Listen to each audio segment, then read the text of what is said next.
The biggest problem facing my field of work right now is the transfer of zoonotic diseases from animals to humans. And my solution is to be able to practice safe protocol in the veterinary workplace and at home with the pet's parents' decisions. Um, Veterinary assistants should know the correct protocol when dealing with zoonotic diseases as rabies and leptospirosis. They should make sure they're wearing the correct gear to protect themselves and their coworkers.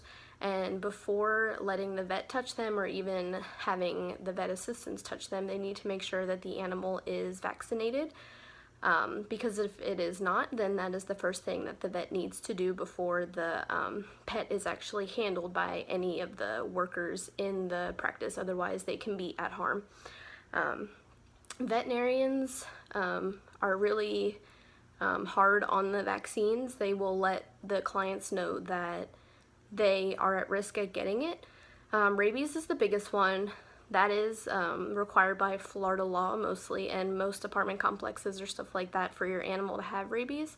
Lepto is not as common, but pets can get that from drinking standing water, from raccoon urine, anything like that. And if your pet does get it, you are at risk at getting it. So vets try to get people to vaccinate their dogs for that also. And it is your decision as a pet parent if you want to get your dog vaccinated for lepto, but it is definitely a big decision because there can also be vaccine reactions that your dog gets, which is never good. So it's also, you have to weigh the pros and the cons when you decide to vaccinate your dog, but they highly recommend that you vaccinate your dogs for lepto. Rabies is mostly, like I said, you have to have rabies, so that's not really, they don't have to really push that, but that is one of the biggest things that you can get from your dog. So basically, hopefully the audience will take this solution because it is a very serious thing, and if a human were to get rabies, they have to go through 3 sets of rabies shots if they are at risk or somebody thinks they have come in contact with rabies.